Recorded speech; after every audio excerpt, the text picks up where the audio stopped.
appreciate you guys being here with us for our OITMS office hours.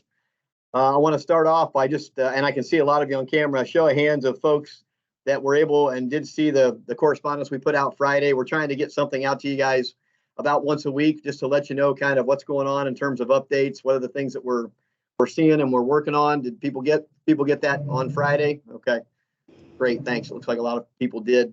We're going to continue to try to do that, and that just to kind of reinforce for you that we have knowledge of the issues you might be dealing with and the concerns that you have, and kind of let you know where we're at in the process. And then we're going to continue to try to do these office hours just to catch you up on what's going on, let you have an opportunity to ask questions, for us to share some detail with you in terms of our conversations and the work that you guys have done with the regional managers and Connie and other MUI unit personnel within our department. And it's just kind of a way that we want to try to continue to communicate with you. And I'll reiterate again, anytime you change to a new system, and all of us, and I'm probably as old as anybody on this call, have dealt with the same system for 22 years or something. And now we're trying something different, something new.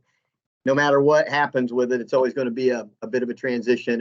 And we certainly appreciate your guys' patience. We appreciate your cooperation, your collaboration, the way you communicate with us, the way you build relationships and continue to work through these things. And we know, trust me, we know some of the things are frustrating for you and the work that you're trying to get done. And I want you to know that we know that, and I want you to know that we're going to be continuing to work hard with our IT partners and our contractors to try to get through and make sure some of these things, that the system flows and the way things should work and aren't. We want you to know that we're continuing to understand that, to realize that, and going to continue to work with you guys to try to make sure that we get that systems cleaned up and the flows moving like they should. And so I know Dustin, Connie, Kathy, I saw a lot of other folks on here. We just can't thank you enough for your patience. I know it's hard. I know you got a full-time job and then some without having to have ITS or ITMS concerns that you have to deal with. And again, we're going to continue to work with you closely to hear what your issues are, to try to fix those things that we can, to come up with workarounds when we can until those are fixed. And we're going to talk a little bit about that today as we kind of go through some of the discussions that we planned today. So Dustin and Connie and I talked a little bit in preparation for this meeting and thought we'd just tee up maybe a few topics to talk about, get your guys' thoughts, feedback, and then obviously share hopefully a little time at the end for questions that you have, or if it's timely based on what we're talking about, please. We're not that big a group today. I think we're about 60 people or so. So if you've got a question, please feel free, raise your hand. We'll try to keep an eye on the chat, keep an eye on folks that are raising their hand to make sure that we can hear what you have to say. And kind of, if you have a question, somebody else might too. And so we'll take an opportunity to try to address those as best we can. So I think the first thing I wanted to tee up and talk about was, you remember we had a discussion, I think on the last office hours, about some MUIs that had come over from the legacy system that did not have categories. And we have been working with you guys and working internally to make sure that we got that resolved. And as of this week, we don't believe that there are any of those transitioned MUIs that don't have the categories in that they need for you to be able to have your workflow happen the way that it needs to happen. A lot of folks in our office worked really hard to try to help making sure that we got the information in for those cases that didn't have the categories. And I believe we're in good shape as it relates to that, so that those things can continue to move forward. I didn't know, Connie, if you wanted to add anything else. I know, several folks there were working to get those added and got that wrapped up yesterday or earlier this week. No, I think you said it all. Thanks. Okay, great. The next thing we want to talk about, and I know people have brought this up, several people we've talked to have brought up when you're in the system and you're looking at the screen that has the Actions tab on it. You know how it used to be there on your right-hand side, and recently it's switched. It's now on the left-hand side, and it seems like information is maybe a little more crowded in the spots that are there. That's something that's just recently happened, and we're not sure exactly how or why it happened. We're working with our IT partners to find out what happened with that, but we do want to let you know that there is the ability, and certainly Connie, Dustin, you can talk more to this as well, the ability to change the pagination to make it smaller so that you can still go to that Actions button, and Connie's pulling it up now so you can see it and still see those drop downs of items that you can do based on selecting the Actions tab there. And I know some people had contacted us and said, hey, I can't do anything. My action button switched and I don't see anything. And the reason you didn't see anything is based on what we found out was based on the page and the magnification of the page. And so if you do go there and you see that and you're not seeing your drop downs, you can be right where Connie's at there, and you can make sure that you adjust the page to be a little smaller, and then those items will come up so you can see them. Anybody have questions or concerns related to that? I know we've tried to message out and get this out to you guys so you have that information in detail, but it was something that we saw, and we wanted to make sure that you guys knew what was going on with that, and how to maneuver through it, you know, if you're seeing that.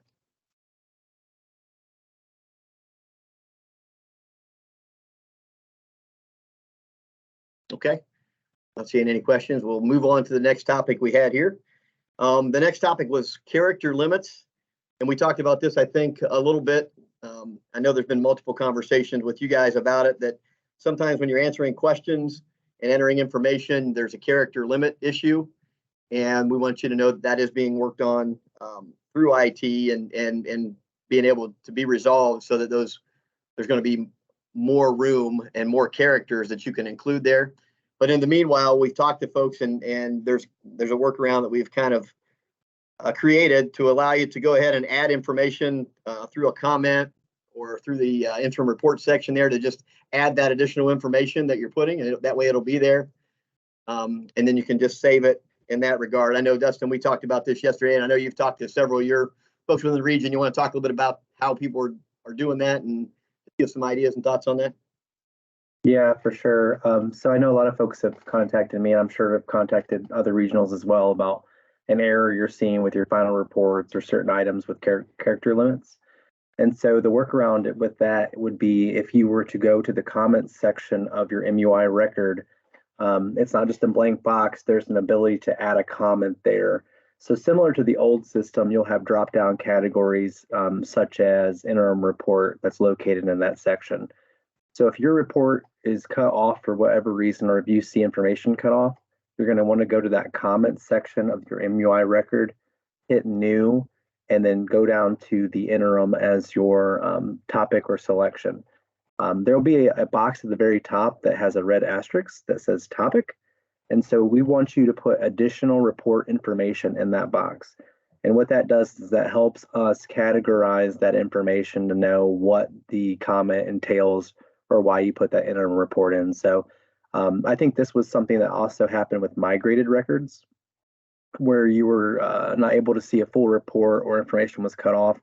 Same concept. We're going to make sure we put a comment in there and you get credit for your work. So we don't want you to feel uneasy or unsure if you see something cut off. It might be something that's still being fixed, but that would be the workaround using that comments box. And again, that topic for the interim report would be additional report information.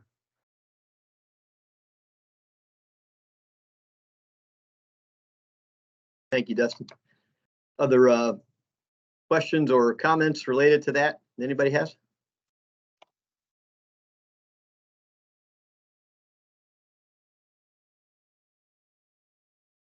All right, the next item we were going to tee up was related to adding COG users through the system, and we knew that there had been some issues related to that. And again, that's something our IT folks are familiar with and working on resolution for as we speak. I know that there is some workarounds where either at the county board level or at the department level, we can make sure we add those folks, especially, you know, those that cannot be added in to that report. So they're the owner of that record.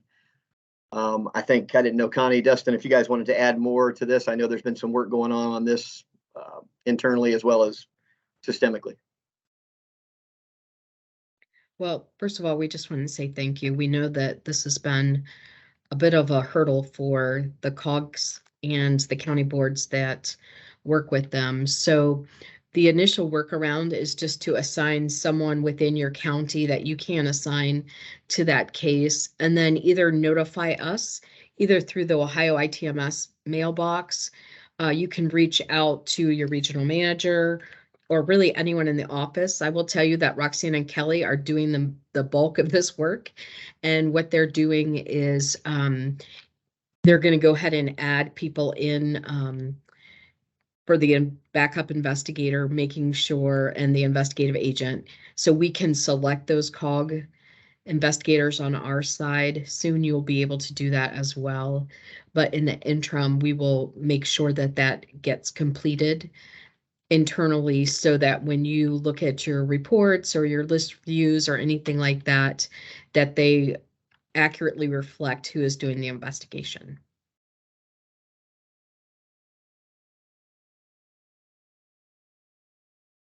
Thanks, Connie. Any other thoughts or questions from the group around that? All right. Move on to the next topic we had here. It was related to recommended closure. And when recommending closure, I think there was some status change issues that there were some concerns about. We were seeing close with recommendations when you recommend things for closure. And I think people were a little bit concerned about, is that right? Should it be that way or not? And that is the way that it's coming up. Again, it's a known issue, one that we're working with IT to fix. There isn't a concern about that. So if it says close with recommendations, that's okay. And we'll have that information in there and be able to review that information based on when you recommended that for closure. So Dustin, Connie, I don't know if there's more you guys wanted to add in that regard related to that.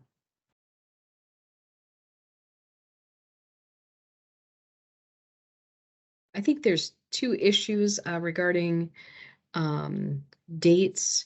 And I think you were just talking about the status change, right, Scott? So in addition to the status change, there's also some issues with extensions date not populating after they're approved, and also maybe the last extension date migrating over from the old system.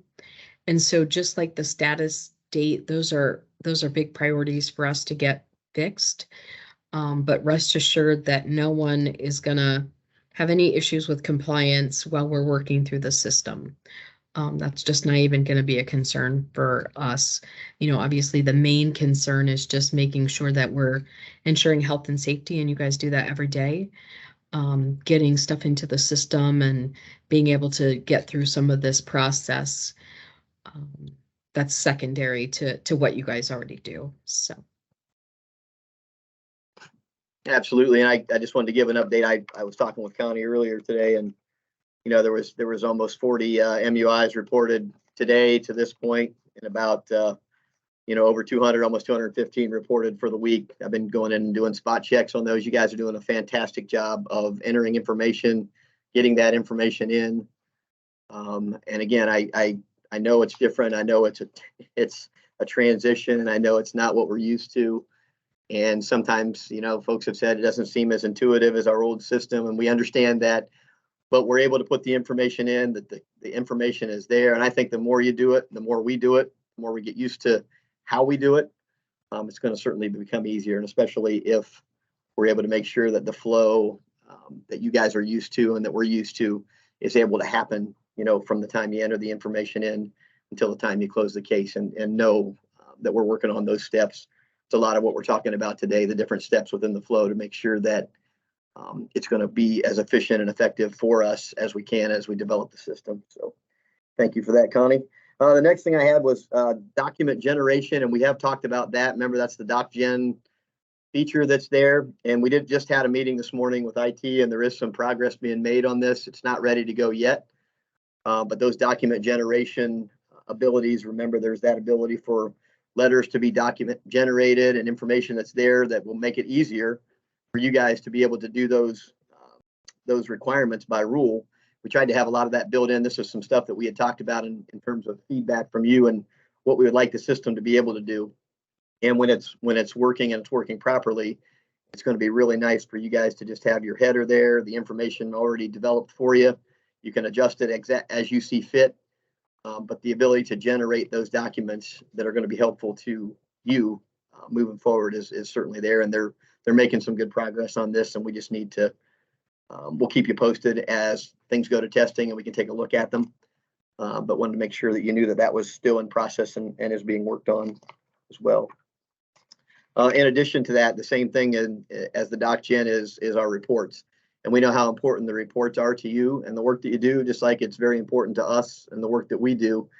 And again, this was a pretty robust topic this morning in our meeting with our IT folks and our contractors about getting those reports to a place where you can utilize them in the way that you need to help you do your work, help you do your work in an easier and more efficient fashion. And so the reports are getting close. We certainly need to do some more testing, and they need to promote it.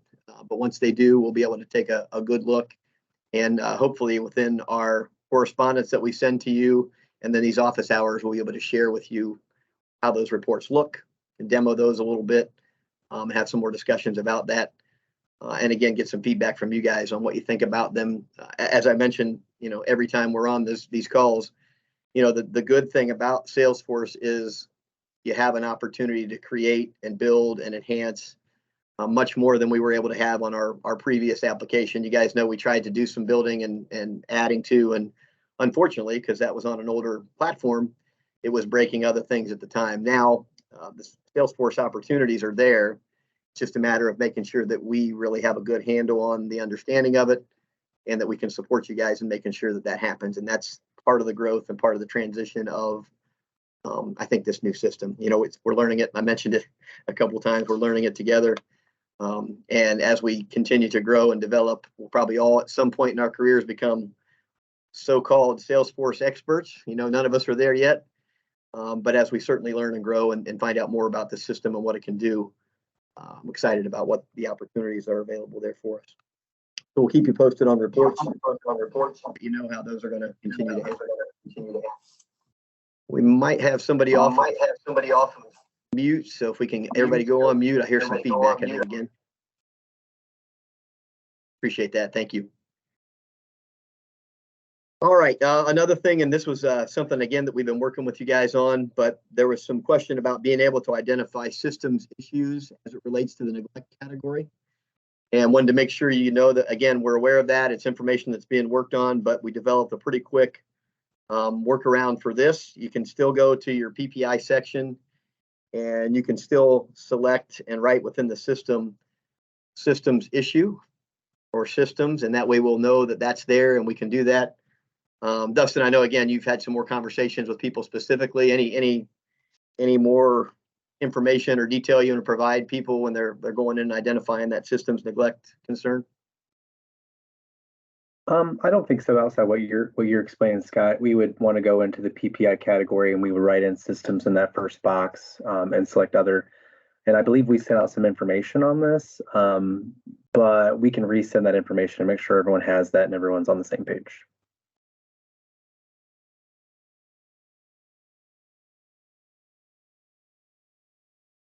Thank you, Dustin. All right, the next topic, and I think we hit it a little bit, but I want to hit it again, was the due dates and extension requests. And Connie mentioned it, and I want to make sure I mention it. I know that some of those aren't populating the way that we want them to and the way that they should. Again, it's a well-known issue, one that we talk about routinely on our calls with IT. The main thing to recognize there is, again, there's no concerns about the timeframes and missing timeframes, like that's just not going to be an issue for us. We're all trying to figure this out, making sure we got all the information in together. So don't worry about that at all. But what we do want to do is get this resolved so that as you ask for extensions and as you put things in, those dates populate the way that they should, and make sure that you can kind of follow your case through like you're used to. And we want to make sure that happens on a routine basis for you. And then another thing that is similar to this was also related to the notifications and the emails that go out when something changes or a status changes. Again, a well-known issue, one that IT is actively involved in taking a look at, and we're working with them closely on. But again, we're going to go in. We know when it was. We can go into the system. We can see what you've entered in. We can know what's there. That's not going to be an issue. We want to make sure that you get notified as the workflow happens, like you're used to, in terms of those steps and where the case is moving. And so that is something that definitely will continue to work on closely and is a priority for us in working with IT. All right, those were kind of some of the hot button items that we've been talking with people about a lot that we wanted to make sure that we did hit. I think we were going to take a little bit of time here to kind of maybe demonstrate some of the, workarounds that we've talked about to help you understand how that happens and what you can do. And I think one of the first things we had talked about, Connie, was the recommend closure and kind of some information there. You and Dustin want to pull some information up there and just kind of walk folks through that? Yeah, Dustin, were you gonna pull up your screen? Do you want me to? Why don't you go, and then when it's time for list views, I can take back the power.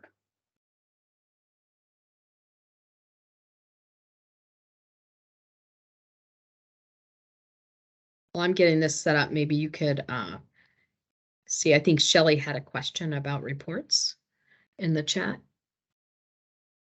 And maybe Yes. go over Rebecca's as well. Yes, I'll go back. And so Rebecca had a really great question about, will there be a way for the system to identify who is entering information or asking questions? It used to be very clear, and now it is not.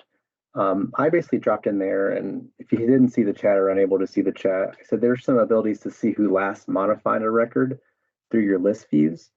And we can provide some further information on this as we kind of dive deeper into list views. I'm not sure if we'll have time today, but that's good information to know, right? If you're looking at a lot of cases to see who last edited that record, if you're a supervisor or seeing all the cases, I think that's important to you for sure. And then for questions and answers, in terms of when you open that question, you should be able to see who asked that question. But as we work through it, I think there's a great opportunity to make sure we clean some of those items up, Rebecca, to make sure it's more clear and that it makes most sense for you as you're getting them. When the DocGen works fully, this kind of segues into Shelley's question about progress to and ability to print initial and final reports. This is done through the DocGen application. You'll be able to also see that history of things. So like the old system, data warehouse would pull question asked by, and you can see those details. So that'll be very similar to that concept. In terms of the progress on the ability to print initial reports, I know I was helping Shelley out and some others gather that information, and we're still working through that. I know there was a conversation, Scott had mentioned some updates on that this morning, but hopefully we'll get that resolved. And as soon as we do, we'll let you know, and we'll work on getting you that information in the interim. And yeah, the DocGen, I didn't do a good job of explaining that. I know a lot of people have looked at it, but the DocGen includes that MUI form report or that final report that we're talking about, that the PPI letter and the written summary. So those are the three items that are being worked on kind of continuously for those three to be produced out of the Nintex or the DocGen documents. And again, as Dustin mentioned, we'll keep you posted. And obviously, we know we utilize those a lot, and we want to make sure that those are done and are, complete, especially that MUI form report, that final report. So we'll definitely keep you posted as more progress is made on those as well.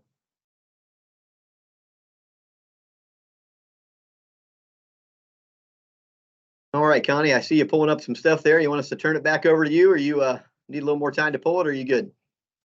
No, I think I'm good. So I think what we want to demonstrate is, and I'm just pulling up a very old demo case, but you can see here what we were talking about earlier, where the page layout is very condensed. You can see if I pull the actions tab here, it looks completely blank, like I have no options. I talked to an IA today who said that she actually just picked one. She went this far and she figured if she hit one, it was recommended closure. But you don't have to guess. You can just make it a little smaller and maybe a little smaller than that. And then you'll be able to see what the different options are. I think we've had a lot of very good questions about required elements for our MUIs. So previously in our system, whether you're a seasoned IA or a brand new IA, if you entered a case, even if you've entered 1,000 MUI reports, you may have gotten to the end and recommended for closure and got a screen that said, these 5 things weren't completed. And it happened to all of us, and they were just good reminders. What we found is some of these requirement sets are not working. And so we've had a lot of people very concerned. I recommended something for closure. I don't think I put all the information in there. We understand that. We are going to try to do our best on the back end when we're reviewing these cases as regional managers or other DODD staff to ensure that all the required elements are there. So we may work with you on that front. The other thing that we wanted to talk about was just going through some of the steps.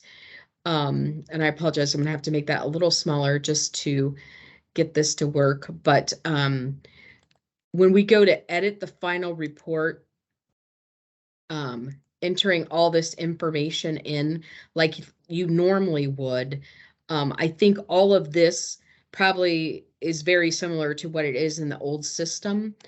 What people are, I think, sometimes missing are going back to these other categories or different sections and making sure that information is contained. So on our old system, we had what we called as the incident data or the data info tab. So what you'll see here is in our new system, if there's things that need to be added to that, you're going to have to add those specific things in each of those categories. So let's say you needed to add in additional notifications. You could add those in after the fact, after your post wizard, but prior to recommended closure. Similarly with this, you're going to add in your findings under your investigation categories. And so I know we don't have really time to go over that, but that's where you would save that information. And once you do that and it refreshes, you'll see that on your screen that it appears there. So I think Dustin and the other regional managers, Kathy, Jody, everyone really has been trying to meet with each of their county boards and COGs to go over these kind of things. And so I think our advice would be that if you would like to set up a meeting with your regional manager or anyone else, we're all happy to oblige. If it would be better to go over a specific case like this that you have for your county, we'd be happy to set up an hour. And if we need to do it more frequently, we're happy to do that as well. Sometimes it's easier in a smaller group to share screens and to walk through the process together. So we just kind of wanted to show you where to go. Again, you're going to go to your actions tab once you minimize it to add in your final report. Any other information that needs to be updated prior to recommended closure, like your PPI, if you want to add in your PPI and include a date of birth and different things like that, you're going to add that in this section. The same with your injuries, prevention plans, all those other things will need to be added prior to recommended closure. We will be going back to fixing those requirements or required elements. So you will be soon seeing those again, those error messages, if you will. But in the meantime, we'll work together. Oh, sorry, Dustin asked me to show something. You show the comments section. Absolutely. We'll work together to make sure that information gets placed in there. Did you want me to add a comment, Dustin? Yes, please. And how were we supposed to title this? I forgot. Additional report information. Don't check out the typing. Additional. And then we're going to put that under an interim report, or what type of report should we, or what should we put it under? Interim report. Okay. So you can see there's a lot of other options here. And then we can add that there.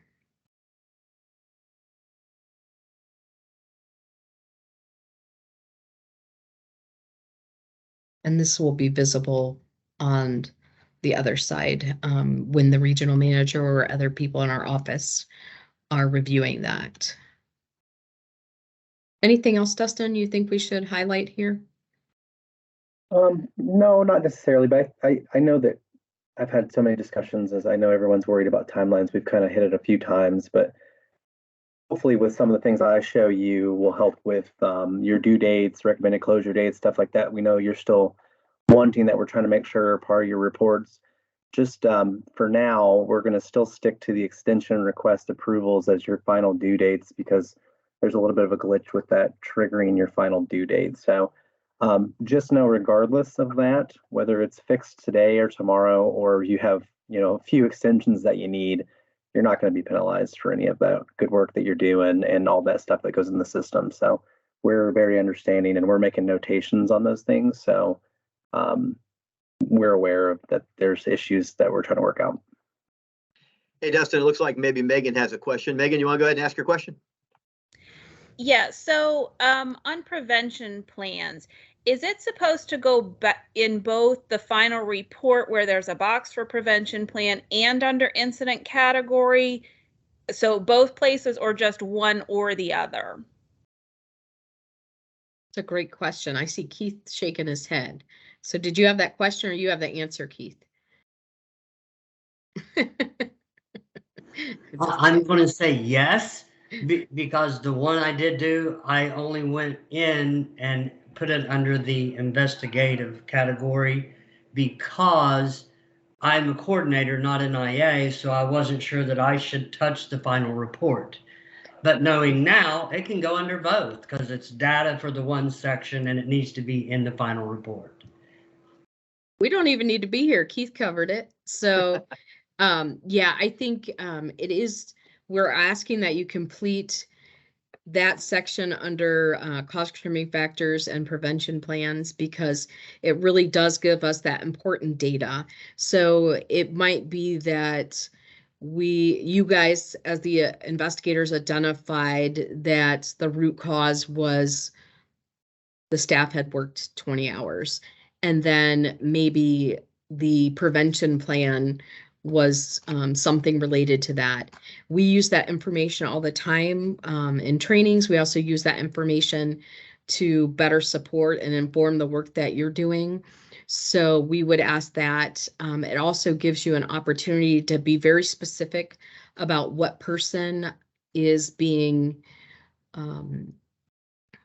tasked with completing that prevention plan strategy and what the timeline is. So it's not going to be a free text. It's pretty much a couple text boxes there. Great question. And thanks, Keith, for the assist. Appreciate it, Keith. Thank you, bud. Any other questions before we move? We're going to move to Dustin's going to help us a little bit. Oh, I see Sandy. Sandy, go ahead. My supervisor wondered about the admin role. She needs the IA supervisor role and the admin role, and is that going to be fixed so that she can have both of those?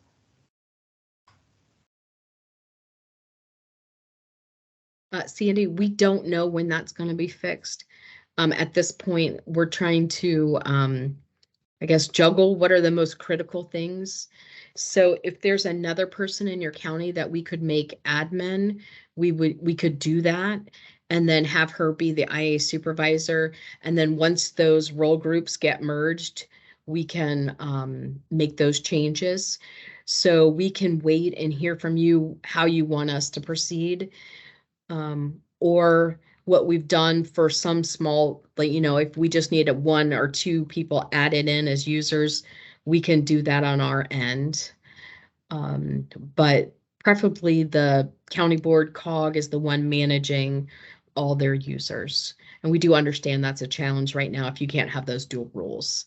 So I apologize, we don't have a date for you, Sandy, but hopefully soon. In the meantime, please let your regional manager know if we should make some changes to that admin position. Okay, thank you. Okay. Mm-hmm.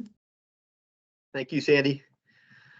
All right, we were going to have Dustin kind of share a little bit about list views to kind of help with managing the work and some of the tracking that you guys are used to and doing. And Dustin, could you help us with that a little bit? Yes, and I think with this, I think you're really going to like it, or maybe it's going to enhance your abilities right now, and then kind of also filtered into that information that you're looking for, that you're kind of worried about, that we're still working on.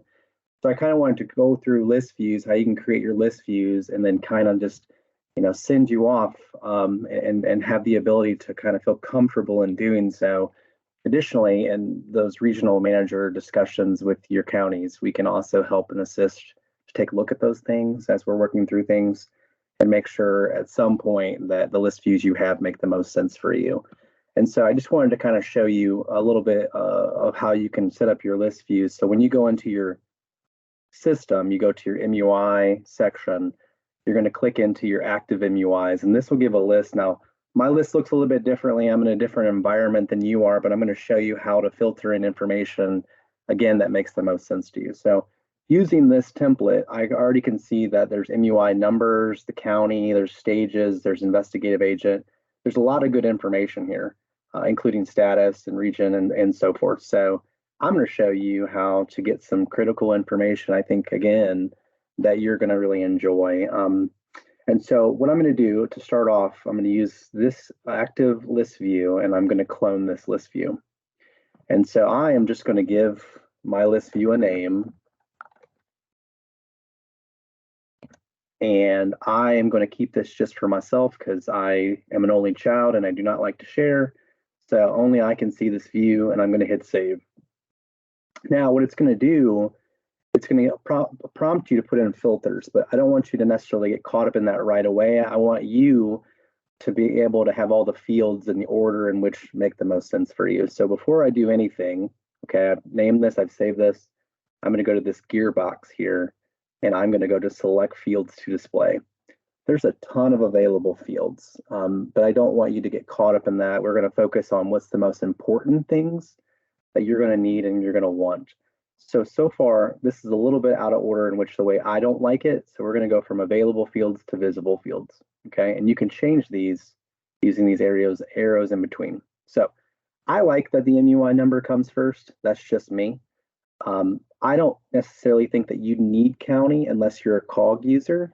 And so if you're, a county that doesn't have a COG, I don't know if you need this in here. So I'm just going to remove it by hitting this area, and you can see that it went away. Okay, and I can also move things in by moving the arrow towards that section. So I'm just going to reorganize this a little bit different and kind of show you what you could do. So when you log in, you'll be able to see a lot of good information. So I'm going to start with the name, which is the MUI number, and I want to see the status in which it's in. So I'm going to find that, and I'm going to move that up the food chain here to right under name. So now I have the name, the status, the stage, which is a new feature that we put in. You can see where it's at in terms of the review process.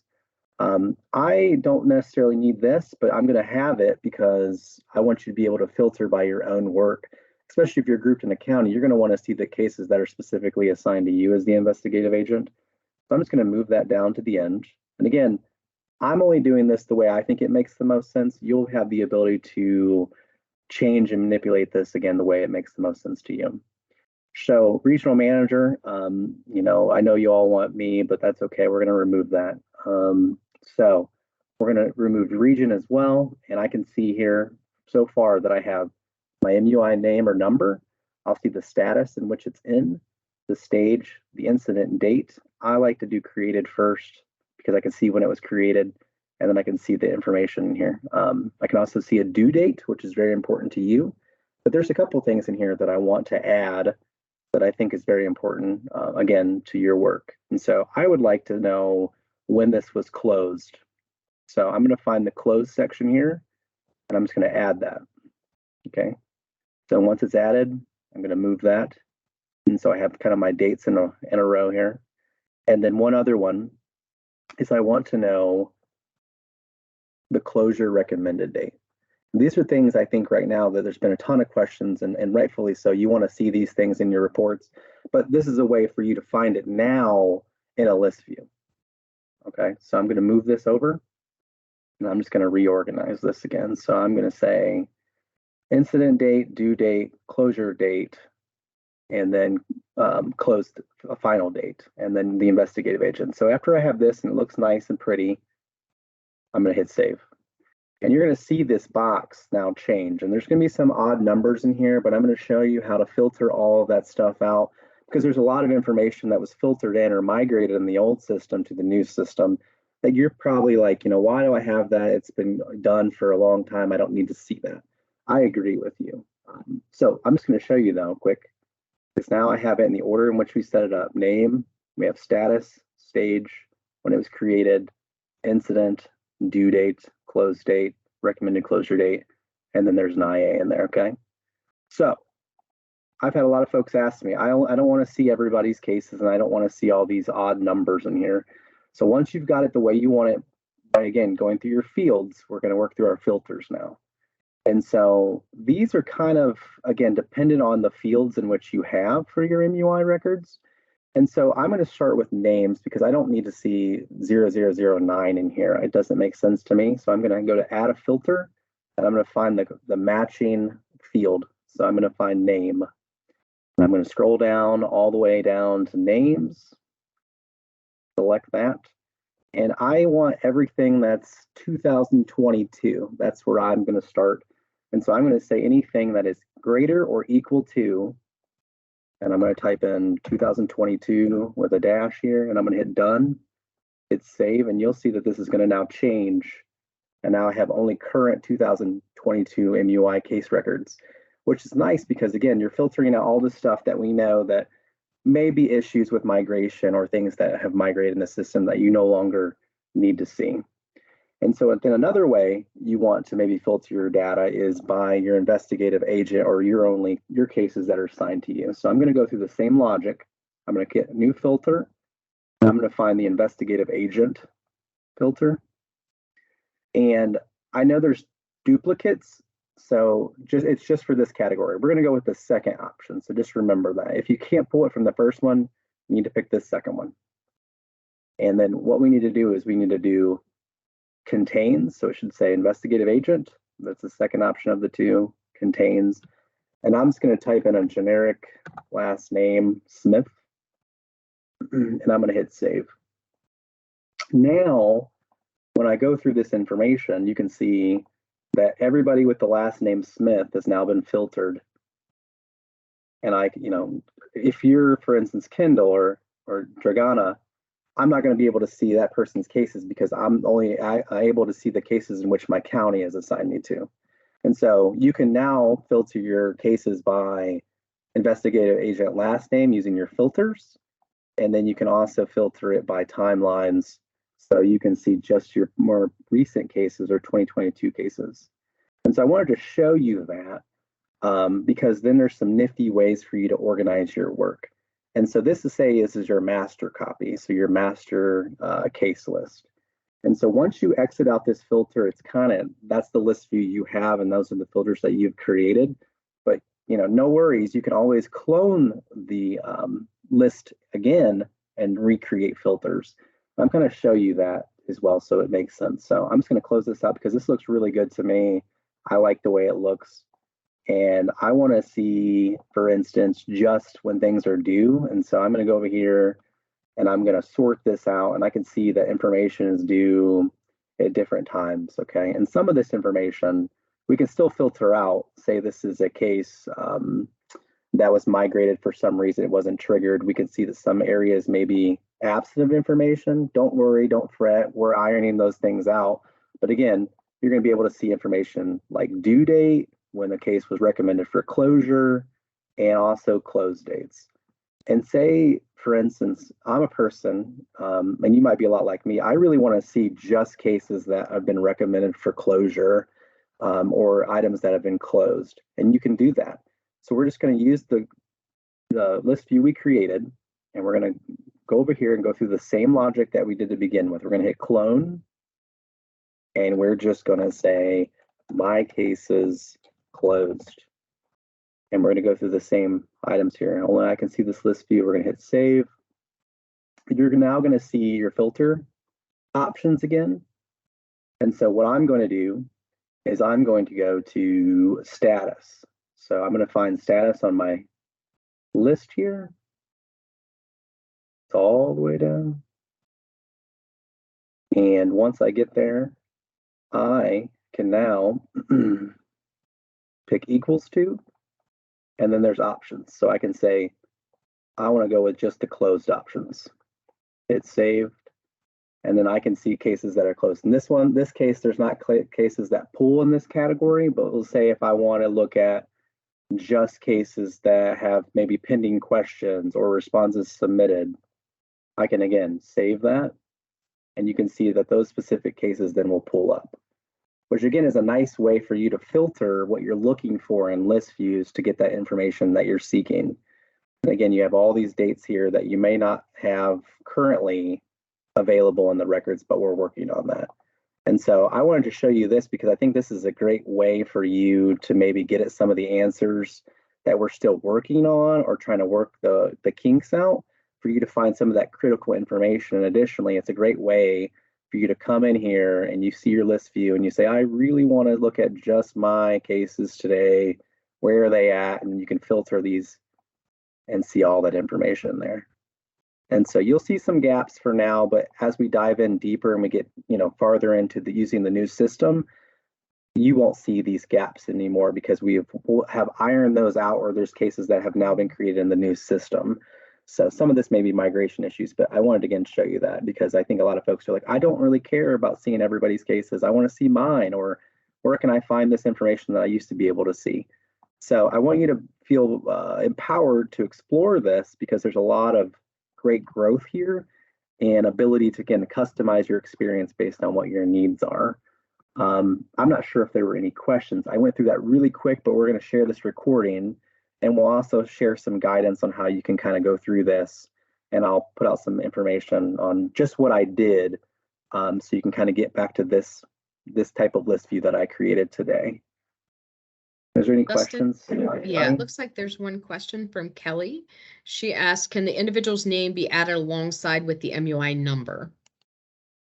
That's a great question.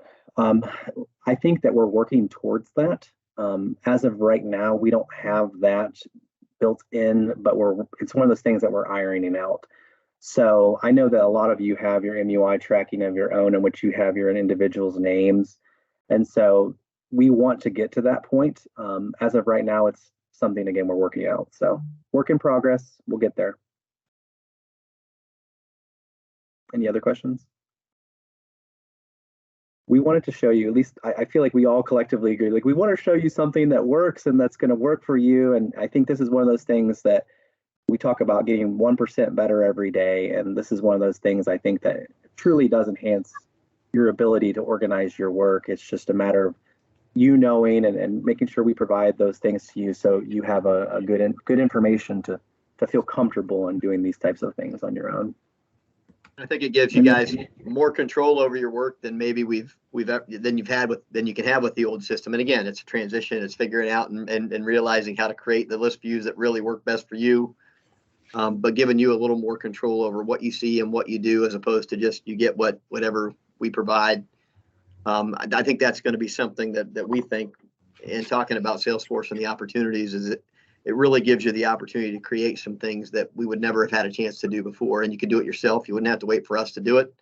And that's something I think that is, again, as we get more knowledgeable about how to do it and the way to create these things, it's going to make you taking a look at the work that you're responsible for on a routine basis much easier and much better. And again, especially as more cases get into the new system, as Dustin mentioned, some of those gaps on data migrated, aren't going to be there. You're going to have all the information that you need to see exactly what you need, where it's at in the process.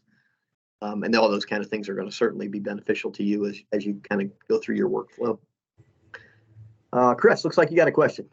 Yeah, I admit I got lost early on in that, so I didn't follow it well. But so is the only way that eventually we're just going to be able to see our cases and when they're doing stuff to go through and do what Dustin did, or is there just going to be a simpler way that, like the old way, where we just basically click on the thing and there they all are? Like, does that make sense? Okay. It does make sense, and I could try to help out as much as possible with this one. I think the hope is that we're going to be able to get you some pre-populated, and there should be some in already, Chris, that are pre-populated. I mean, it's just a matter of cloning that and maybe filtering it at one level versus going through that entire process that I just showed you. So the hope would be as you go through your list views and there's already one in there that is all your cases, and it'd be simple as cloning it and filtering it by you instead of going through there and creating those fields that I showed you and all those extra steps, because that's a lot, and I understand that. And so we'll get to that pre-populated list views, and those are things that we'll make available to you. I think we have the same idea as we're working through the reports and getting those reports out to you, things that make sense and that you don't have to do all the extra legwork. But also, if you felt obliged and felt, like you wanted to take a little adventure into the list views, you could always customize something to your needs too. And so that's a really great question. And so that's kind of how we'll get there. Okay, thank you. Yeah, and Chris, once that's been created, you won't have to go in there and continually filter, right? So it'll just be there, just like you had your work queues before or whatever list you used before. So yeah, thanks. Good question, Chris. Thank you.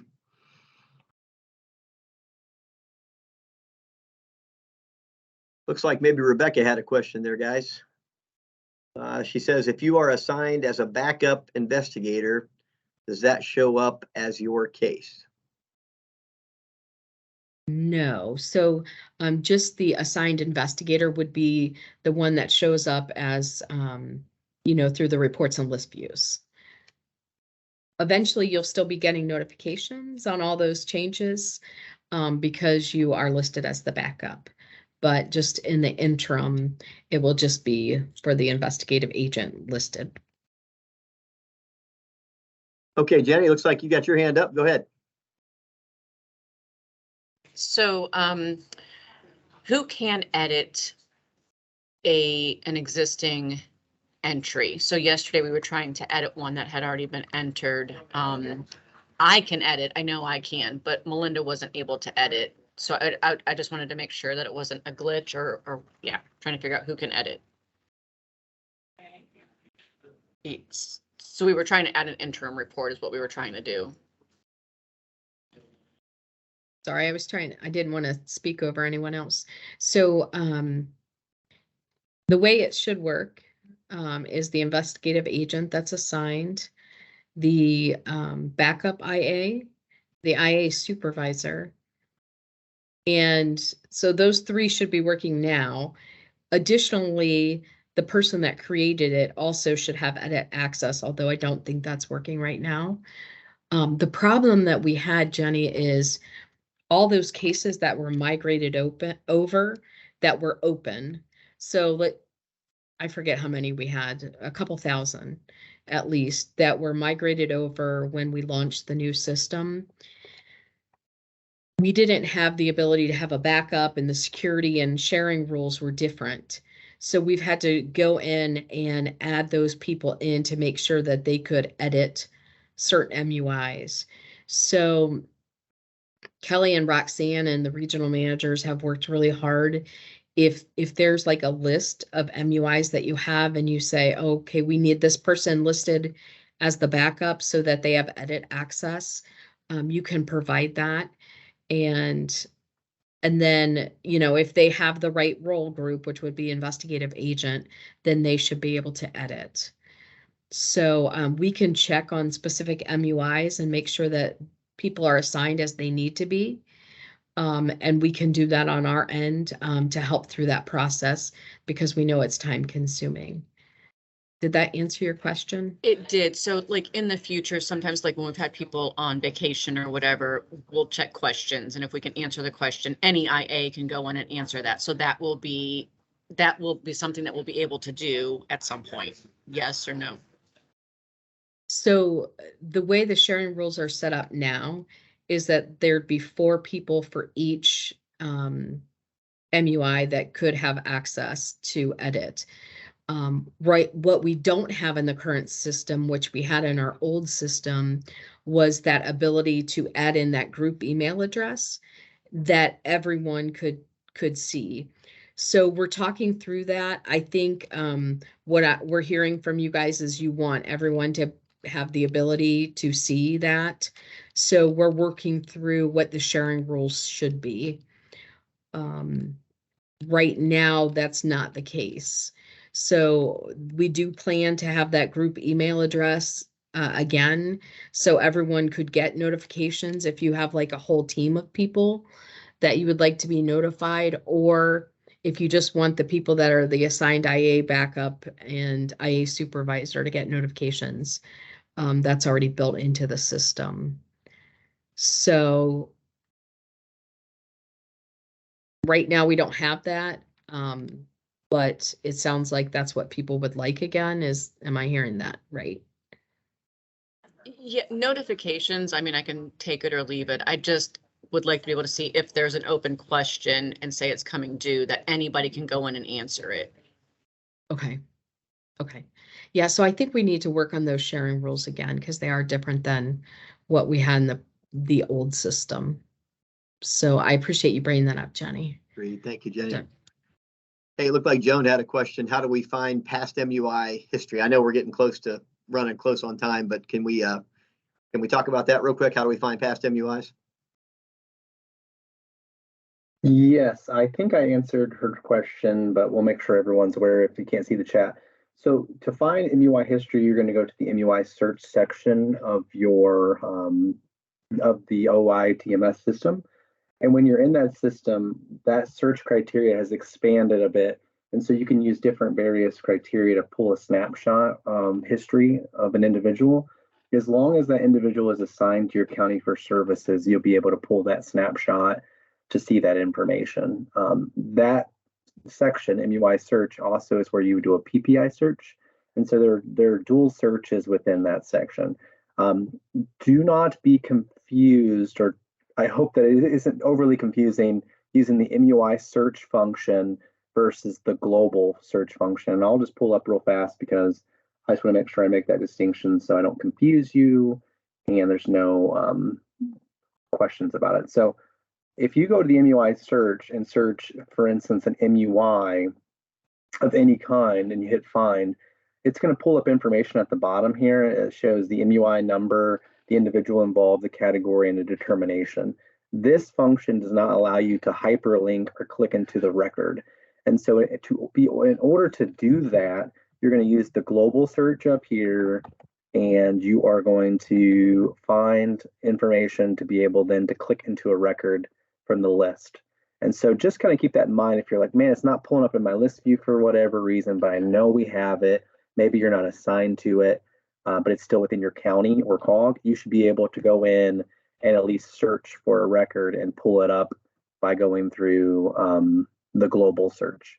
The MUI search would be used for histories and so forth, and not be something where you can access a record. So as long as you're assigned to that individual, again, you'll be able to pull the history. And just so you know, we are working towards having a more comprehensive individual search for people that you serve. So we recognize that gives you the summary for statewide. You can't click into it. We know that you need something comparable on the other side in which you can easily get into those MUI records and just see a person's history. So we do recognize that. We are working on that. Just want to say that. All right, I know we just hit 2:30. These hours go fast, don't they? Whenever we're talking with you about this, but I think we've covered a lot of we covered initially the kind of the hot button topics that you guys are dealing with and wanted you to know where we're at with those. Kind of finished up with some of the ways that we've worked around some of those issues to get it done, so you can get that done while the fix in IT is happening. And then again, kind of finishing up with some list views and some ways that you could organize your work to try to get to some of the detail that we know you guys are interested in a way that makes sense before we have the set aside reports or the set aside views that you're going to all have within your system. So really appreciate you guys taking time out today to spend with us. Please continue to communicate with your regional manager like you've been doing. Please continue to enter the information. You're doing a great job. We're going in and taking a look at what's coming in the system. Stuff is being entered well. We're making sure we check that out. We're going to keep working on the issues that kind of our blockers are preventing you from getting things easily done within the process, and we'll keep updating you on where we're at with that. Knowing that our IT partners are going to continue to work with us and the contractors as well. So just can't thank you enough. I really appreciate your patience. We really appreciate your patience because we know it's something new, it's something different, and it's not working perfectly. And we get that. Trust me, we understand that, and we're working with you and folks to try to make sure we understand what are the biggest issues to prioritize and try to make sure that we work through our system and our process to get those things taken care of for you. And we're going to continue to do that. We'll continue to provide the updated weekly information, keep working with your regional managers, and we'll keep at this until we kind of iron out the rough patches that we know are going to happen with the new system and get it to where we need it to be so that we can really focus on fine tuning and enhancing. And that's the opportunity that we're really excited about once we get through those kind of basic building blocks that we got to make sure are accurate. So anything else, Dustin, Connie, Kathy, anybody else from our group? I know there's a lot of our folks on here. I apologize. I didn't get to see everybody, but anything anybody else wants to offer before we wrap up for today? All right. Thank you for all that you do. Appreciate you so much. And we will definitely be in touch and keep you posted as we move forward here. Have a great day. Have a good week. We'll see you.